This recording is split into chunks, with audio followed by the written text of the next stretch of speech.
The weight of the world. Jamal awoke to the faint glow of the streetlights filtering through his cracked bedroom window. The city outside was beginning to stir, the muffled sounds of car engines and distant voices blending into a familiar morning symphony. He rubbed the sleep from his eyes, his body still heavy with exhaustion from a restless night. He sat up in bed, listening to the silence of the apartment. The usual morning noises, his mother bustling around the kitchen, the clatter of dishes, the soft hum of the coffee maker, were absent. A knot of worry tightened in his chest. Slipping out of bed, he tiptoed down the hallway, past the peeling wallpaper and the scuffed hardwood floors. Their apartment was small, but it was home, even with its flaws. As he reached the kitchen, the sight that greeted him sent a fresh wave of anxiety washing over him. His mother, Angela, stood at the counter, staring blankly into her cup of coffee, as if she'd forgotten what she was supposed to do with it. Her once vibrant brown eyes were dull, shadowed by deep circles of exhaustion. Her nurse's uniform hung loosely on her frame, and her hands trembled as she lifted the cup to her lips. "Mom." Jamal's voice was cautious, afraid that if he spoke too loudly, she might shatter like glass. Angela blinked and turned to him with a tired smile, but it didn't reach her eyes. "Good morning, sweetheart," she said, her voice raspy. Jamal studied her carefully. She looked worse than yesterday, worse than last week. "Are you okay?" he asked, sliding into a chair at the small kitchen table. Angela waved a dismissive hand. "Just tired, baby. It's been a long week." Jamal frowned. It had been more than just a long week. It had been months of never-ending shifts, late nights, and barely enough sleep to keep her going. "Maybe you should stay home today," he suggested, trying to keep his voice light. Angela let out a soft chuckle, but it lacked any real amusement. "You know I can't do that. We need the money, Jamal." "But, Mom." She cut him off with a gentle but firm look. "Eat your breakfast before it gets cold." Jamal wanted to argue, to beg her to rest just for one day. But he knew his mother. Once she had made up her mind, nothing could change it. Still, he couldn't shake the bad feeling gnawing at his gut. As he pushed his food around his plate, he noticed the way her hands trembled when she picked up her fork, the way her shoulders sagged as if the weight of the world was pressing down on her. She wasn't okay, and he didn't know what to do about it. Later that morning, Angela left for work, her movements slow and sluggish. Jamal watched her go from the living room window, his heart pounding with unease. He didn't want to go to school. He wanted to stay home, to make sure she was all right. But he knew that would only worry her more. With a heavy sigh, he grabbed his backpack and trudged out the door. At school, everything felt off. The math equations on the whiteboard blurred together.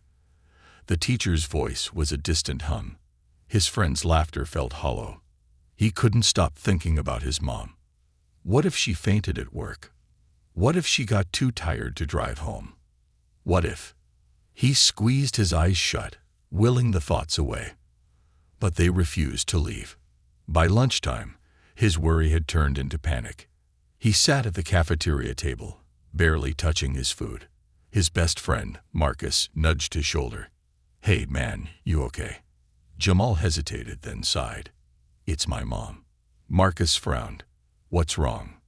"She's been working too much. She's so tired, Marcus. I'm scared something bad is gonna happen." Marcus was quiet for a moment, then asked, "Have you told anyone?" Jamal shook his head. "Who am I supposed to tell? It's just me and her. If I tell someone, they might take me away from her. And I can't let that happen." Marcus considered this. "Maybe you don't have to tell anyone. Maybe you can just do something." "Like what?" "I don't know. Call her boss. Get someone to make her rest." Jamal thought about it, but he doubted it would work. His mom was stubborn. The bell rang, signaling the end of lunch. Jamal stood up, his stomach still knotted with anxiety. Something had to be done. He just didn't know what. That night, the apartment was eerily silent. Angela was supposed to be home by now. Jamal sat on the couch, his legs bouncing with nervous energy. He kept glancing at his phone, waiting for a text, a call, anything. Nothing came. He told himself she was just working late, that she'd be home soon. But the longer he waited, the more the panic grew. When the clock struck midnight, he couldn't take it anymore. He grabbed his hoodie, shoved his feet into his sneakers, and bolted out the door. He didn't know where he was going, but he knew he needed help. The cold night air stung his face as he ran through the empty streets, his heart hammering in his chest. His feet pounded against the pavement, his breath coming in ragged gasps. The police station loomed ahead, its bright lights cutting through the darkness. Jamal burst through the doors, his voice cracking as he screamed, "Arrest my mom." The officers at the front desk turned in surprise. Whoa, slow down, kid," one of them said, stepping forward. "What's going on?" Jamal gulped in air, his hands shaking. "Please," he begged. "You have to arrest her. She won't stop working. She won't take care of herself. She's gonna." His voice broke. The officers exchanged confused glances.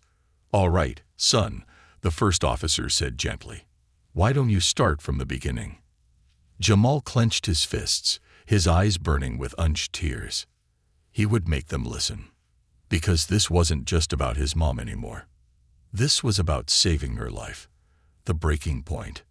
Jamal's chest heaved as he stood in the middle of the police station, his small hands clenched into fists at his sides. His words, "Arrest my mom," still hung in the air, silencing the few officers in the room. The man behind the front desk blinked, then exchanged a look with his partner before turning back to Jamal. "Son, I don't think I heard you right. Did you say you want us to arrest your mother?" Jamal gulped, nodding rapidly. "Yes, she won't stop working, and she's sick, and I don't know what else to do. Please, just do something." His voice cracked, panic rising in his throat. The officers, both middle-aged men with weary eyes, glanced at each other again. One of them, Officer Grant, crouched down to Jamal's level. Hey, slow down, kid. What's your name?" "Jamal," he stuttered, his breath shaky. "Okay, Jamal," Officer Grant said gently, resting a hand on Jamal's shoulder. "Why don't you take a deep breath and tell us exactly what's going on? We're here to help." Jamal swallowed hard. "My mom, Angela. She's a nurse. She works all the time. Double shifts, night shifts, barely sleeps. She can't even hold a cup without her hands shaking." His voice wavered. "Tonight, she was supposed to be home, but she isn't, and she hasn't called. And I." The lump in his throat grew bigger, cutting off his words. The officers listened intently. Jamal saw the concern in their faces. "You said she's been working too much," Officer Grant said slowly. "Has she been eating?" Jamal shook his head. "Not really. She just drinks coffee and says she's fine. But I know she's not. I tried telling her to stay home, but she won't listen. And if I don't do something," his voice dropped to a whisper, "she's going to die." Officer Grant's brows furrowed, and his partner, Officer Harris, let out a long breath. "All right," Harris said, rubbing his jaw. "Let's not jump to the worst-case scenario yet, kid. When was the last time you saw her?" "This morning. She looked awful. She was supposed to come home hours ago, but she hasn't. And I have this feeling that something's wrong." The officers exchanged another look, but this time, there was urgency in their eyes. "All right, Jamal," Grant said, standing up. "We're going to check on her, okay?" Jamal's heart pounded. "Really?" Harris nodded, grabbing his radio. "We'll put a call out to the hospital, see if she's still there. But just in case, let's get you home and take a look ourselves." A wave of relief flooded Jamal's chest, but the fear still lingered. Would they get to her in time? The ride home in the police car was tense. Jamal sat in the back seat, his hands clasped so tightly his knuckles turned white. Officer Grant drove. while Harris made calls. "We've got a missing person case, possible medical emergency," Harris spoke into the radio. "Nurse Angela Carter, last seen leaving Mercy General Hospital. If she hasn't checked out, we need to find her now." The static-filled response made Jamal's stomach twist. "Negative. She clocked out over 3 hours ago." Jamal's breath hitched. 3 hours, Grant muttered. "She should have been home by now." "Exactly," Harris said grimly. He turned to look at Jamal. "Kid, does your mom take the bus or drive?" "She drives," Jamal whispered. The officers looked at each other again. Grant hit the gas. By the time they pulled up in front of Jamal's apartment, the street was eerily quiet. Jamal jumped out before the car had fully stopped, sprinting toward the door. His heart slammed against his ribs. "Mom," he shouted, fumbling with the lock. "Mom, are you here?" Silence. The officers followed closely behind, their hands resting near their radios, ready for anything. Jamal shoved the door open. The living room was dark, the TV remote still resting on the armrest where he'd left it. Then he saw it, a faint sliver of light coming from the kitchen. He ran and stopped cold. There, sprawled on the floor, was his mother. Her body lay in an unnatural position, one arm twisted under her, her face pale and still. The coffee mug beside her was shattered, dark liquid seeping into the tile. Jamal's breath came in short, sharp gasps. "No," he whispered, his legs buckling beneath him. "No, no, no." The officers sprang into action. "Dispatch, we need paramedics now." Harris barked into his radio, kneeling beside Angela and checking her pulse. Grant gently pulled Jamal back. "Kid, we need to give them space." Jamal shook his head violently, tears spilling down his cheeks. But she's breathing." Harris cut in. "It's weak, but she's still with us." Jamal let out a sob of relief, his body trembling. Seconds later, the sound of sirens filled the air. The paramedics rushed in, their movements swift and sure. Jamal could only watch, frozen in fear, as they worked on his mother. An oxygen mask was placed over her face. An IV was inserted. Medical terms flew over his head, but he caught one. Severe exhaustion. His mother had pushed herself past the point of no return, and it nearly cost her life. Jamal rode in the ambulance, his small hand clutching his mother's cold fingers. "Mom," he whispered, his voice breaking. "Please wake up." The paramedic, a kind woman with warm brown eyes, squeezed his shoulder. "She's stable, sweetheart, but she's dangerously dehydrated and malnourished. You did the right thing by getting help." Jamal nodded numbly, guilt tightening around his chest like a vice. "I should have done more," he murmured. "No," the paramedic said firmly. "You did exactly what you were supposed to. You saved her." Jamal's throat tightened. Had he really? Or had he waited too long? The hospital loomed ahead, its bright lights glowing against the dark sky. Jamal had never felt more afraid in his life. As the ambulance doors flew open and his mother was rushed inside, one thought repeated over and over in his mind. "Please, don't let me lose her." The longest night. The hospital doors swung open with a whoosh, letting in the scent of antiseptic and the low hum of hurried footsteps. The fluorescent lights were too bright, too sterile, making Jamal's head spin. He stumbled forward as the paramedics wheeled his mother inside. His legs felt like jelly, his heart pounding so loudly it drowned out everything else. "Get her to Trauma Room 3. One of the doctors called. A team of nurses swarmed around the gurney, voices overlapping, calling out numbers and medical terms Jamal didn't understand. He tried to follow, but an arm gently blocked his path. "Hold on, son," a nurse said, her voice soft but firm. "They need space to work." But his throat closed up. He couldn't let her out of his sight. Not now. The nurse crouched down to his level, her kind eyes searching his. "She's in good hands. The doctors are doing everything they can. Let's get you somewhere to sit, okay? Jamal shook his head violently. I don't want to sit. I want to be with her. He was shaking. He hadn't even realized it, but his hands trembled so hard his fingers curled into fists just to keep them still. The nurse gave him a sympathetic look. All right. You can wait outside her room, but you have to stay calm, okay? She wouldn't want you to be this scared. Jamal swallowed past the lump in his throat and gave a small nod.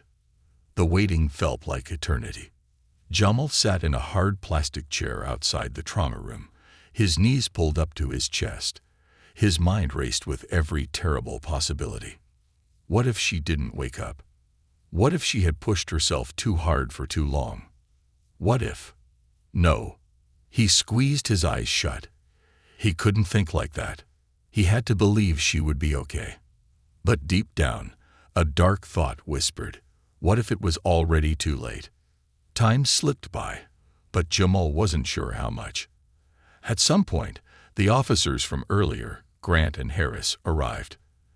They sat beside him, quiet but present. Jamal didn't have the energy to acknowledge them. His entire world had shrunk down to that closed hospital door. Minutes passed, maybe hours. The clock on the wall ticked on, unbothered by his turmoil. Then finally, the door opened. A doctor in blue scrubs stepped out, pulling off his gloves. His expression was unreadable. Jamal shot up, his breath catching. How is she? His voice cracked, barely above a whisper. The doctor sighed. She's stable for now. Jamal nearly collapsed in relief. But she's in critical condition, the doctor continued. She was severely dehydrated and malnourished. Her body has been running on fumes for far too long, and it just gave out. Jamal's chest tightened. She's going to wake up though, right? The doctor hesitated. Jamal's stomach plummeted. She needs rest, Jamal, the doctor said gently. Her body is completely depleted. We're giving her fluids and monitoring her closely, but we won't know for sure until she wakes up. Jamal felt like the floor had been yanked out from beneath him. She might not wake up. No, he whispered, shaking his head. No, she has to. She has to wake up. The doctor's face softened. She has a strong heart, and she has you. That's a powerful reason to fight. Jamal was finally allowed into the room. The sight nearly broke him. His mother lay still, too still. The machines beeped steadily beside her, IV lines snaking into her arm, her skin pale against the white sheets. She had always been so strong, unstoppable. Now she looked fragile, like a single breeze could carry her away. Jamal slowly approached, his legs weak. He reached out, hesitantly, then took her hand in both of his. Mom, he whispered. No response. Tears burned his eyes. I need you to wake up, he choked out. Please. I was scared, Mom. I still am. But I'm here now. And I'm not leaving until you wake up. The machines beeped in response, steady but impersonal. Jamal rested his head against the edge of the bed, gripping her hand tightly. He wouldn't let go. Officer Grant and Officer Harris lingered near the doorway. This kid's been through hell, Harris muttered. Grant nodded, his expression grim. He saved his mother's life tonight. You think she'll pull through? Grant exhaled slowly. I hope so. But if she doesn't? He looked over at the boy, still holding onto his mother's hand like a lifeline. We're going to have to figure out what happens next. The long night dragged on. Jamal refused to leave. Nurses came and went, checking on Angela's vitals, but she remained unmoving. He talked to her, told her about school, about how Marcus would be worried about him. He told her how much he loved her, how much he needed her to come back. The hours blurred together. At some point, exhaustion won. His head dropped onto the bed beside her hand, and he drifted into a restless sleep. A gentle squeeze woke him. Jamal blinked, disoriented. His neck ached from sleeping in the awkward position. Then he felt it again, a faint pressure against his fingers. His breath caught. He sat up so fast his chair nearly toppled over. "Mom," he whispered urgently. Angela's eyes fluttered open, sluggish and unfocused. Jamal's heart nearly burst. "Mom, you're awake." Her lips parted, dry and cracked. "Jamal." Her voice was barely audible. Relief crashed over him so hard he nearly cried. "You scared me," he choked out, squeezing her hand. I thought you weren't gonna wake up." A weak smile ghosted across her lips. "I'm sorry, baby." Tears burned his eyes. But he didn't care. "You have to take care of yourself, Mom," he pleaded. "You can't keep doing this." Angela blinked slowly. "I know," she murmured. Jamal swallowed hard. "Promise me." She was silent for a long moment, her exhausted eyes locking onto his. Then, finally, she whispered, "I promise." Jamal exhaled shakily, his body trembling with relief. For the first time in months, he felt like he could breathe again. And this time, he wasn't alone. A new beginning.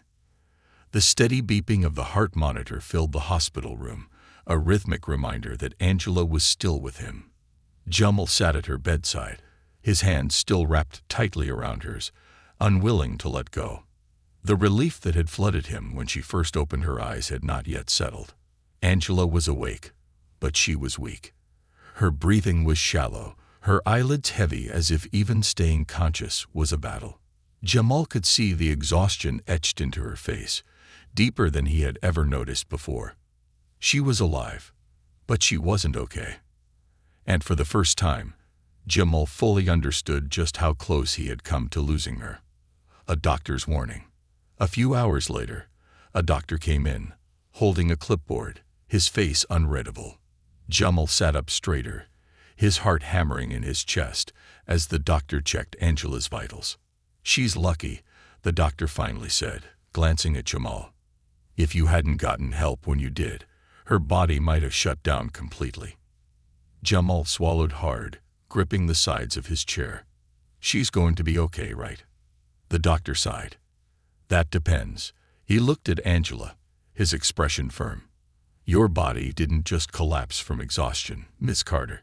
You've been severely dehydrated, malnourished, and overworked for far too long. If you don't change your lifestyle, next time, you might not wake up." Angela blinked, her lips parting slightly. But she didn't argue. The doctor continued, his voice gentle but serious. "You can't keep working double shifts. You need to eat properly, sleep regularly, and take breaks. Your body isn't invincible, and if you push it too far again, it will give out." Angela remained silent.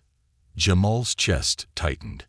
"Mom," he whispered. She turned to look at him, and he saw the shame in her eyes. "Okay," she said finally, her voice barely above a whisper. But Jamal wasn't sure if she meant it. The weight of sacrifice. A few days later, Angela was released from the hospital, but she wasn't the same. She moved slower, each step careful and deliberate. Her usual energy was gone, replaced by a quiet weariness. Jamal hovered beside her as they walked out of the hospital doors, terrified that she might collapse again. "You don't have to hold my hand, baby," Angela murmured, though she didn't pull away. "I want to," Jamal insisted. Officer Grant was waiting outside by his police cruiser. He had checked in on them every day since the incident, and now he stood with his arms crossed, watching as they approached. "How's she doing?" Grant asked, his sharp gaze flicking to Angela. "She's okay," Jamal answered quickly, though the lie tasted bitter in his mouth. Angela gave a weak smile. "I'll be fine." Grant exhaled through his nose. "You've got one hell of a kid, you know that." Angela looked down at Jamal, a softness in her eyes. "I do," she said quietly. "More than ever." Grant nodded. "I put in a call to the hospital." Angela tensed. "Why?" "They need to cut back your hours," he said simply. "And if they don't, I'll make sure they do." Angela opened her mouth to protest, but Grant held up a hand. "Before you argue, this isn't just about you, Angela. It's about him." He gestured at Jamal. That boy ran into the station in the middle of the night, barefoot, crying for help. He thought he was losing you. And honestly, he almost did. Angela looked away, blinking rapidly. You're not in this alone, Grant continued, his voice softer now. You've got people who care. Let us help. Jamal held his breath, waiting for his mother to push back. But she didn't. Instead, she nodded slowly. Okay, she whispered. Jamal let out a breath he hadn't realized he'd been holding. Maybe, just maybe, things were going to change. A new routine. The first few weeks at home were difficult. Angela was on strict orders to rest, which was easier said than done. She was used to moving, to working, to doing. Sitting still made her restless. Jamal watched her closely, making sure she followed the doctor's advice. He set reminders for her meals, made sure she drank enough water, and even took over small chores around the house. One morning, he found her sitting at the kitchen table, staring at a hospital bill in her hands. Jamal hesitated in the doorway. Mom. She jumped slightly, then quickly folded the paper and forced a smile. It's nothing, sweetheart. Jamal frowned. It's not nothing. Angela sighed, rubbing her temples. The bills are piling up, Jamal. I don't know how we're going to keep up if I work less. A cold fear gripped Jamal's heart. But you have to work less. You promised. I know, she whispered. But the world doesn't stop just because I need to rest. Jamal clenched his fists. Then I'll help. Angela's eyes widened. No, Jamal. You're a kid. You don't need to worry about this. But I do worry. He shot back. I see you struggling. I see you hurting. I don't want to just sit here and do nothing. Angela looked at him for a long time before nodding slowly. Okay, she murmured. We'll figure it out. Together. A community's kindness. Help came from the most unexpected places. When their neighbors found out what had happened, they rallied around Angela and Jamal in ways they never could have imagined. Mrs. Rodriguez from next door started bringing over meals. Mr. Peddle from the grocery store offered a discount on food. Angela's coworkers at the hospital pooled money together to help with some of the bills. And Officer Grant. He showed up every few days with small things, a bag of groceries, a gas card, or just a listening ear. Angela was overwhelmed. She wasn't used to asking for help, but now she realized she had never been alone. She just hadn't let herself see it. A new future. One evening, as Jamal and Angela sat together on the couch, watching the sun set through their tiny apartment window, Angela reached over and took his hand. You saved me, she whispered. Jamal's chest tightened. I was just scared. Angela shook her head. No, you were brave. You did what I couldn't. You asked for help when I was too stubborn to. Jamal swallowed hard. Are you really going to be okay now? Angela squeezed his hand. Yes, she said. And this time, he believed her, finding strength in change. The weight of everything Angela had ignored for years was finally pressing down on her. The medical bills, the exhaustion, the missed moments with Jamal. All of it had been waiting, silently piling up while she convinced herself she could handle it all. Now, as she sat on the couch beside her son, her fingers intertwined with his, she realized something. She didn't have to handle it all alone. A difficult conversation. That night, Angela found herself staring at the ceiling, unable to sleep. The doctor's warning echoed in her head. Next time, you might not wake up. The thought sent a chill down her spine. She turned over, watching Jamal's peaceful face as he slept. She had done all of this for him. The long shifts, the sleepless nights, the skipped meals. She had told herself she was being strong for him. But what good was that if he had to grow up without a mother? The next morning, she made a decision. Jamal was at the table, eating a bowl of cereal, when she sat down across from him. Honey, she began softly, her voice careful. We need to talk. Jamal immediately looked up, his eyes cautious. About what? Angela exhaled. About my job. About everything. Jamal put his spoon down. You promised you'd take care of yourself, Mom. His voice was firm, his gaze steady. I know, Angela said, and I meant it. That's why I need to make some changes. Jamal's brows furrowed. What kind of changes? Angela took a deep breath. I'm going to ask for fewer hours at the hospital. No more double shifts. No more working through my breaks. I need to get better. For me. And for you. A wave of relief washed over Jamal's face, but Angela wasn't finished. The truth is, things are going to be tight financially, she admitted. Cutting back on work means cutting back on a lot of things. I want to be honest with you about that. Jamal hesitated. But we'll be okay, right? Angela forced a small smile. We have to be smart about it, but yes, we'll be okay. Jamal nodded. I don't care if we have to eat peanut butter sandwiches every day. I just want you to be okay. Angela felt her throat tighten. She reached out and cupped Jamal's cheek, brushing her thumb across his skin. I love you, baby, she whispered. I love you too, Mom. And in that moment, Angela knew they were going to make it through this. Asking for help. The next day, Angela did something she had never done before. She asked for help. She sat in her hospital supervisor's office, her hands clasped together. I need to cut back my hours, she said, forcing the words out before she lost her nerve. I can't keep doing this. Her boss, a woman in her 50s with kind eyes, studied her carefully. Angela, why didn't you say something sooner? Angela let out a breath she hadn't realized she was holding. Because I was afraid. I thought if I worked less, I wouldn't be able to take care of my son. But if I keep going like this, I won't be there for him at all. Her supervisor nodded. I understand. And I think we can work something out. Angela's shoulders sagged in relief. We'll adjust your schedule. Keep you on steady daytime shifts, no more doubles.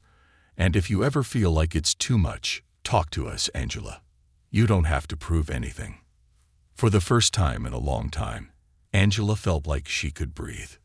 The power of community. Word of Angela's situation spread through the hospital, and soon her coworkers started stepping up. One of the older nurses, a woman named Linda, pulled her aside after a shift. I heard what happened, Linda said. You scared the hell out of us, Angela. Angela gave a weak smile. Yeah, I scared myself too. Linda crossed her arms. Look, we're not going to let you run yourself into the ground again. If you ever need someone to cover a shift, call me. If you need a break, take it. Got it? Angela nodded, feeling an unexpected warmth in her chest. She had spent so long thinking she had to do everything alone. But now, she realized, people wanted to help. She just had to let them. Jamal's plan. At home, Jamal had his own idea. He sat at the kitchen table, scribbling on a piece of paper. Angela, curious, leaned over. What are you working on, baby? Jamal looked up, a determined glint in his eyes. A plan. Angela raised an eyebrow. A plan for what? Jamal slid the paper across the table. I made a list of all the ways I can help at home, he said. Cooking, cleaning, doing the laundry. That way, you don't have to do everything. Angela's heart clenched. She picked up the list, her fingers trembling. Jamal had written out simple tasks, each one carefully thought out.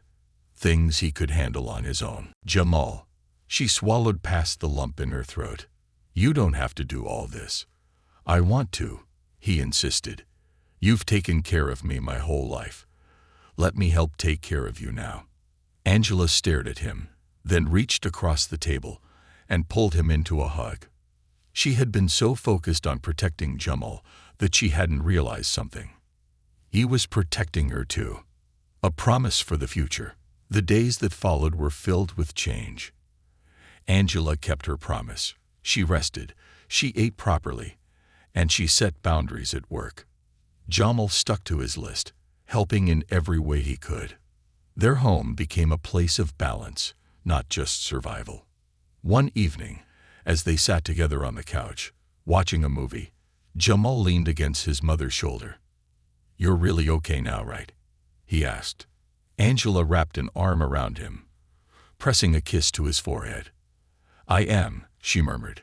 "Because of you." Jamal smiled, snuggling closer. And for the first time in a long time, they both felt something they hadn't felt in years. Peace. Rebuilding what was lost.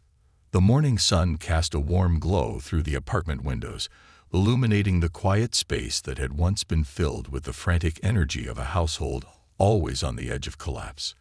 Now, the air felt different, lighter, calmer. Angela sat at the kitchen table, sipping a cup of tea instead of her usual rushed coffee. She let the warmth seep into her hands, savoring the moment. It had been weeks since she was discharged from the hospital, and for the first time in years, she felt something unfamiliar. Rested. She glanced over at Jamal, who was at the stove, flipping a pancake with a careful concentration that made her smile. "You're getting really good at that," she said. Jamal grinned. "Took me a few burnt ones to figure it out, but I think I got the hang of it." Angela chuckled softly. "I'm proud of you, baby." Jamal turned to look at her, a serious expression on his face. "I'm proud of you, Mom." Angela's breath caught. She hadn't expected that. "Why?" she asked, genuinely curious. "Because you're actually taking care of yourself now," he said simply. "You're keeping your promise." She nodded, swallowing the lump in her throat. "I meant it, Jamal. I'm not going back to the way things were. We're doing this together now." Jamal smiled. "Good, because I like having you around more." Angela felt a rush of emotion, her heart swelling. She reached out and squeezed his hand. "I'm not going anywhere." And this time, she meant it, facing the hard truths. Later that day, Angela sat at the dining table, surrounded by stacks of unopened mail. Bills, notices, overdue balances. She had been avoiding this moment, but she couldn't ignore it any longer. Jamal walked into the room and saw the look on her face. "Mom." Angela sighed. "I'm going through the bills." Jamal hesitated before sitting down beside her. "Is it bad?" Angela nodded. "It's not great." The hospital stay had added to an already overwhelming pile of financial burdens. Cutting back her hours had helped her health, but it also meant less income. "I'm going to have to figure something out," she murmured. Jamal bit his lip. "Can we ask for help?" Angela sighed. "It's not easy, Jamal. I've never asked for help before. But maybe we should." His voice was quiet, but firm. "Like how the neighbors helped.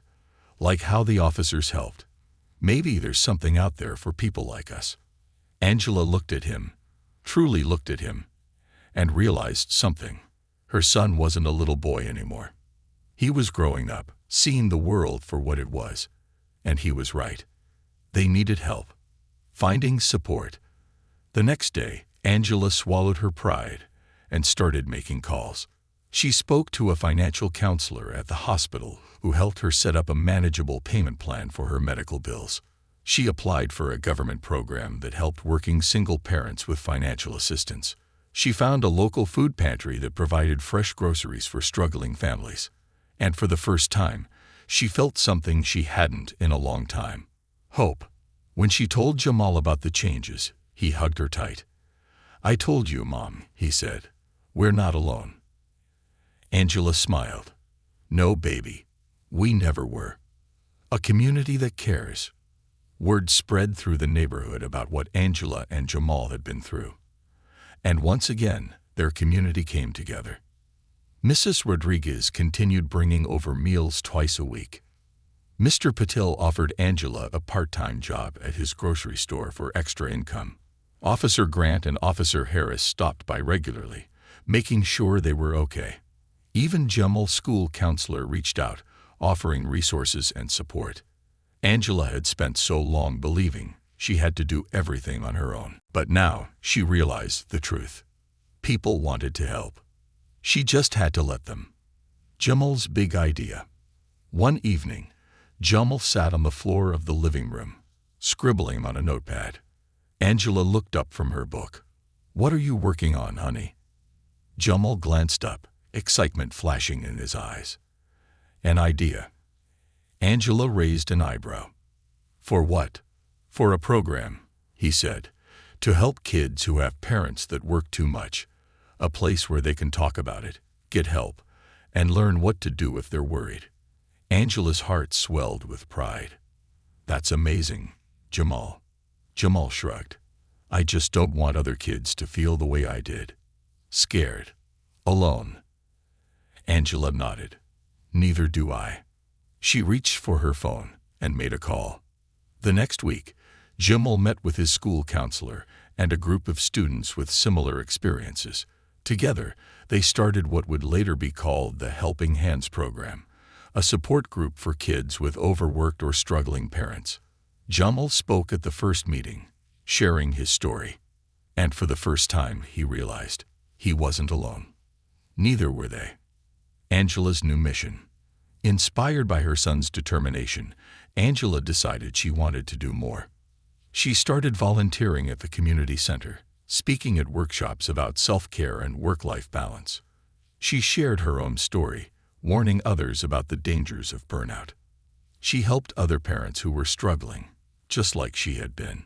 And little by little, she rebuilt herself, not just as a mother, but as a woman who had found her strength again. A moment of peace. One evening, Angela and Jamal sat on their small balcony, watching the city lights flicker in the distance.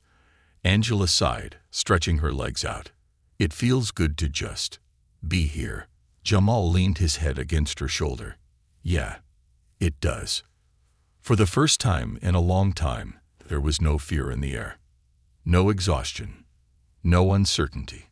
Just the quiet comfort of a mother and son who had been through the storm and made it out stronger on the other side. Angela squeezed Jamal's hand. "You saved me," she whispered. Jamal smiled. "We saved each other." And as they sat there, wrapped in the warmth of the moment, they knew this was just the beginning of a brighter future. Together. A future worth fighting for. The morning air was crisp, carrying the scent of fresh rain from the night before. Angela stood in front of the mirror, adjusting her neatly pressed blouse. She looked at herself, really looked at herself, for the first time in a long time. Her reflection no longer showed a woman drained by endless work. The dark circles under her eyes had faded, her cheeks were fuller, and most importantly, she felt alive. A knock at the door pulled her from her thoughts. "Mom, you ready?" Jamal's voice came from the hallway. Angela smiled to herself. "Almost, sweetheart." Today was a big day. The Helping Hands launch event. The community center was buzzing with activity. Balloons lined the walls, and handmade posters decorated the entrance.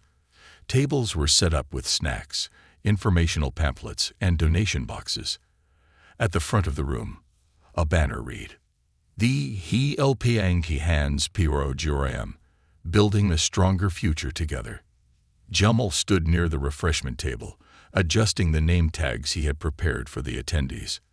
Angela watched him from across the room, pride swelling in her chest.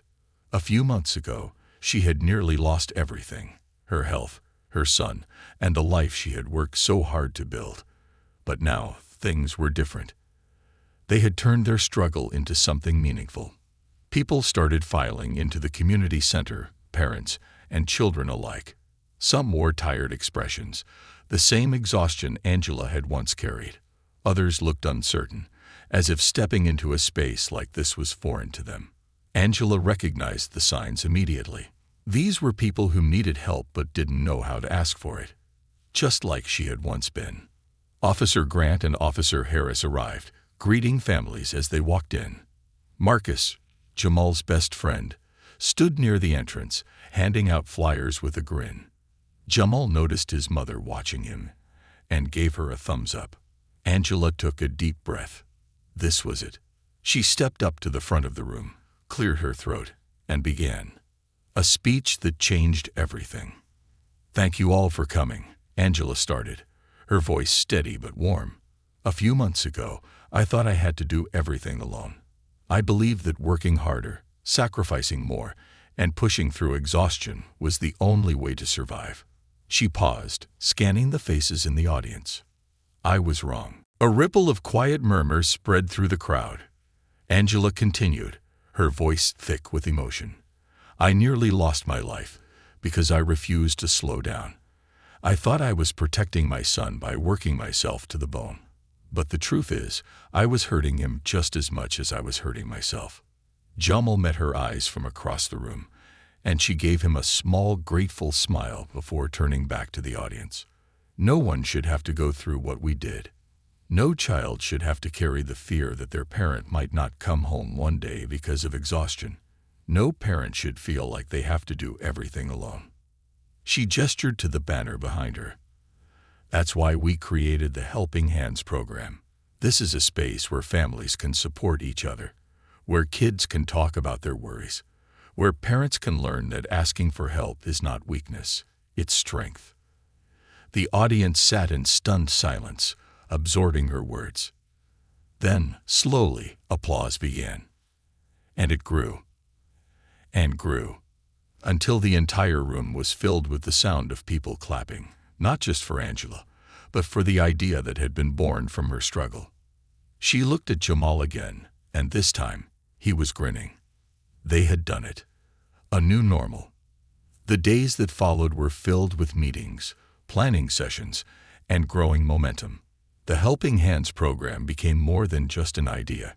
It became a movement. Parents signed up for self-care workshops, learning how to balance work and home life without sacrificing their health. Teen volunteers started tutoring younger kids, helping to lighten the load for overworked parents. Local businesses donated meals and supplies, ensuring no family had to go without. Angela took on a new role, not just as a nurse, but as a mentor. She spoke at events, sharing her experience, helping others recognize the warning signs of burnout before it was too late. And Jamal became the heart of the program. He led support groups for kids who, like him, had once felt helpless watching their parents struggle. He was no longer just a scared boy running through the streets, searching for help. He was helping others find their way. A conversation under the stars. One evening, Angela and Jamal sat on their apartment balcony, wrapped in blankets as they watched the city lights twinkle in the distance. Jamal took a sip of his hot chocolate, then glanced at his mom. "You're really happy now, aren't you?" Angela smiled, leaning back in her chair. "I am." Jamal set his mug down. "I was scared, Mom. Back then, when you were in the hospital, I thought I was going to lose you." Angela reached over, squeezing his hand. "I know, baby. And I'm sorry I let it get that bad." Jamal nodded, his voice soft. "But I'm glad we went through it." Angela raised an eyebrow. "Why?" "Because it made us stronger, and it helped other people too." He shrugged. "I guess. Sometimes bad things happen so we can make something good out of them." Angela blinked back tears. Her son, her sweet, strong, brave son, had grown into someone wise beyond his years. She pulled him into a tight hug. "I love you so much, Jamal." Jamal hugged her back. "I love you too, Mom." For the first time in years, there was no uncertainty, no fear, no exhaustion, just love, and a future filled with hope. Epilogue. 1 year later. 1 year after that fateful night, Angela stood outside Mercy General Hospital, staring at the building that had once been both her workplace and her breaking point. She had resigned a month ago. Not because she didn't love being a nurse, but because she had found a new calling. She had become a full-time advocate for working parents and children in struggling households. The Helping Hands program had expanded, partnering with local organizations to provide financial aid, child care support, and mental health services. Angela turned to Jamal, who stood beside her, taller now, more confident. "Ready?" she asked. Jamal grinned. "Let's do this." They walked inside together, heading toward the hospital's conference room, where Angela was scheduled to give a talk to a new group of nurses about self-care and work-life balance. Angela had once been the woman who needed saving. Now she was the woman helping others before they reached their breaking point. As she stepped up to the podium, she smiled. This was the future she had fought for, and it was just the beginning.